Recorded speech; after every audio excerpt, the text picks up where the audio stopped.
UAE में पाकिस्तान की international बेइज्जती का मामला पाकिस्तान की नेशनल असेंबली में गूंजा। इमरान खान की पार्टी के सांसद और पूर्व स्पीकर असद कैसर ने सदन में मामला उठाया। कैसर ने यूएई में पाकिस्तानियों की बेइज्जती और भारत की बढ़ती धाक को लेकर पीएम शहबाज शरीफ और फील्ड मार्शल मुल्ला मुनीर के डिप्लोमेसी की पोल खोलकर रख दी।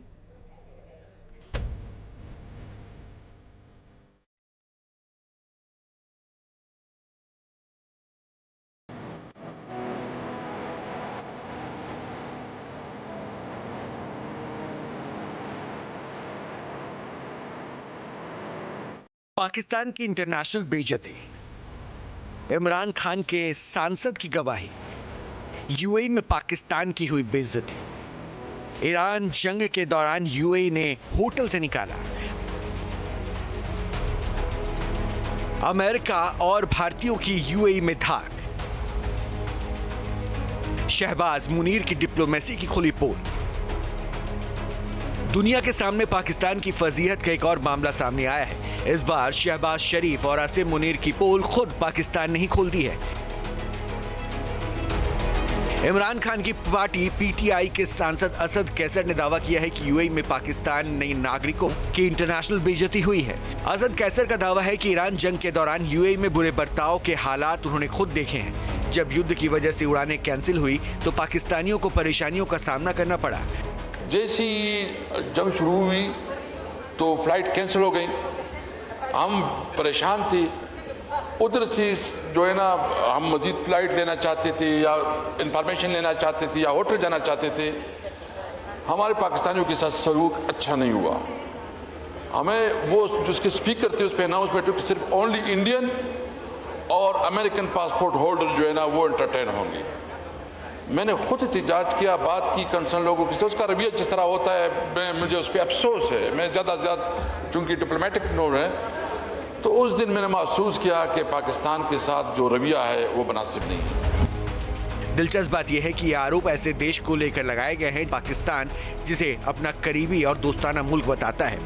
पाकिस्तानी नेशनल असेंबली में उठे इस मुद्दे के बाद शहबाज शरीफ और आसिम मुनीर के उन दावों की हवा निकल गई जिसमें वो ईरान युद्ध में पाकिस्तान की भूमिका की दाद देते नहीं थकते थे। दरअसल ईरान अमेरिकी जंग में हर तरफ बारूदी बरसात हो रही थी।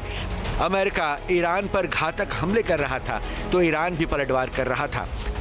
अमेरिका और उसके सहयोगी देशों पर मिसाइल वो दाग रहा था। जंग के दौरान ईरान ने यूएई को भी निशाना बनाया और उस पर रॉकेट से हमले किए। यूएई के कई शहरों में धमाके सुने गए। इस दौरान यूएई ने कुछ कड़े कदम भी उठाए थे जिसका जिक्र इमरान के सांसद पाकिस्तान की नेशनल असेंबली में कर रहे थे। ये पीएम मोदी की कूटनीति का ही नतीजा है कि जहां यूएई में भारतीयों की तूती बोलती है, हर तरफ भारतीयों की धाक है, लेकिन बकौल असद कैसर पाकिस्तानियों के पासपोर्ट की यूएई में कोई इज्जत नहीं बची है। ये भी मेरा सौभाग्य है कि यूएई ने मुझे अपने highest civilian award the order of Zayed इसे सम्मानित किया है। ये सम्मान भी सिर्फ मेरा नहीं है बल्कि करोड़ों भारतवासियों का सम्मान है, आप सभी का सम्मान है। एक तरफ यूएई पाकिस्तान के नागरिकों को अपने देश से खदेड़ है, दूसरी तरफ यूएई पीएम मोदी को अपने सबसे बड़े सम्मान से नवाज रहा है।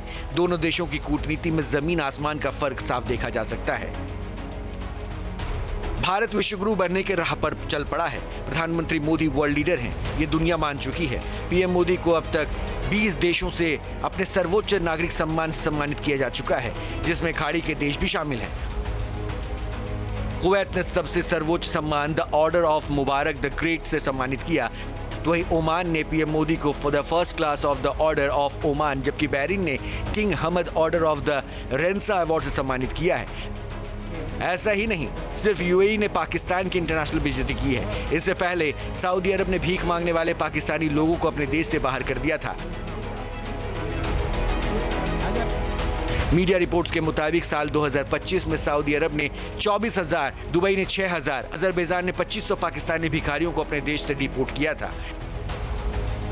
इन हजारों में वो पाकिस्तानी भी थे जिन पर वीजा नियमों के उल्लंघन के गंभीर आरोप लगे थे।